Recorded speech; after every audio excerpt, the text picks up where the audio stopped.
भाइयों बहनों, मां गंगा, गढ़वाल की वीरांगना रानी कर्णावती, चौथकोट की तीलू रौतेली, सुमाड़ी के पंथ्या दादा, मलेथा के माधोसी भंडारी,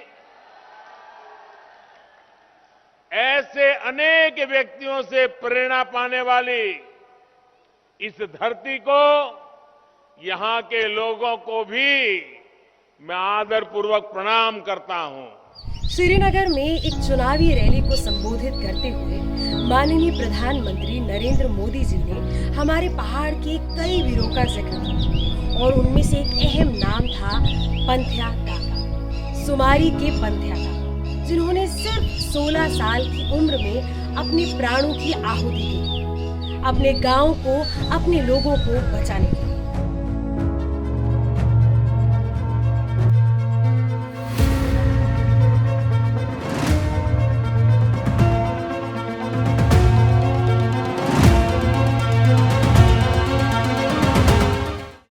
ये कहानी शुरू होती है 1400 साल पहले, जब राजा कनकपाल के पवार वंश की नींव रखी गई थी।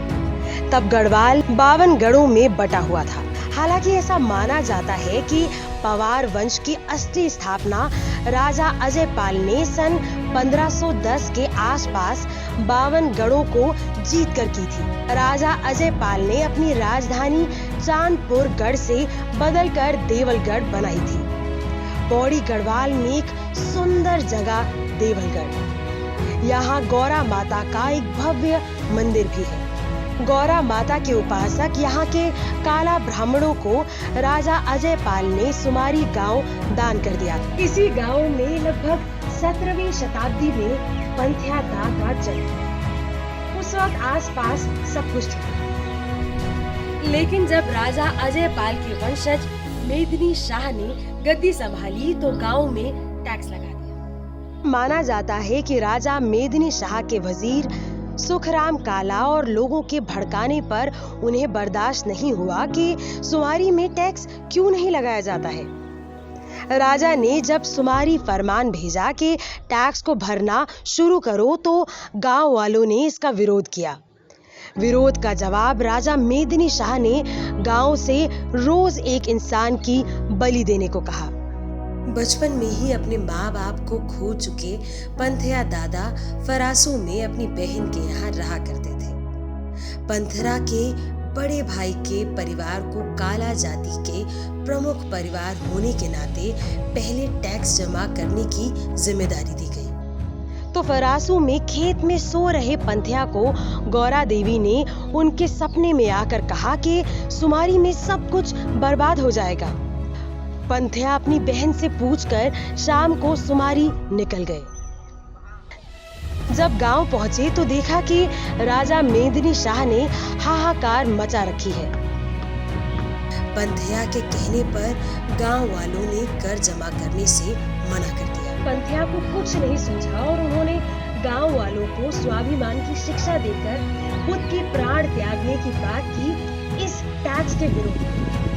और अगले दिन पंथ्या ने प्राण त्याग दिए।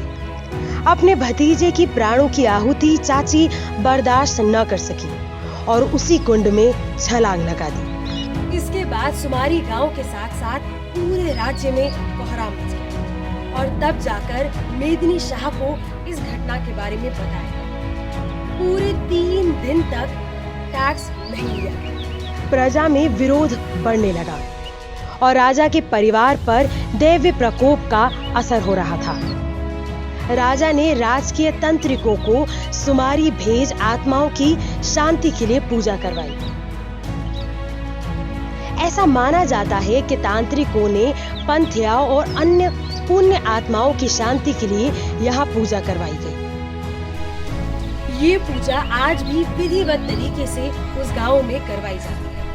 पंथ्या दा ने सिर्फ 16 साल की उम्र में अपने प्राण त्याग दिए। आज भी सुमारी गांव में वीर गति को प्राप्त हुए पंथ्या दा और उसके साथ साथ 21 अन्य को स्मरण किया जाता है। और साथ ही में याद करते हैं कि इतनी कम उम्र में उनमें एक जज्बा था गांव को बचाने का। पंथ्या दा की वीर गति ने सुमारी गांव के लोगों को गलत के खिलाफ लड़ने के लिए प्रेरित कर दिया। आज भी सुमारी गांव उन्हें अपनी आस्था में जगाए हुए है। पंथ्या दादा हर वर्ष जागर गा रहे सुमारी गांव के लोगों पर अवतरित होते हैं। पूरा गांव मां गौरा देवी के कीर्तनों से गूंजता रहता है। हिल टेल्स ऐसे वीर पंथ्या दा को प्रणाम करता है कि किस तरह से उन्होंने अपनी जान दी सिर्फ और सिर्फ समाज को बचाने के लिए। हिल टेल्स में ऐसे ही हमारे पहाड़ों की वीरों की कहानियां हम आप तक पहुंचाते रहेंगे। तब तक अपना ध्यान रखिए। जय उत्तराखंड।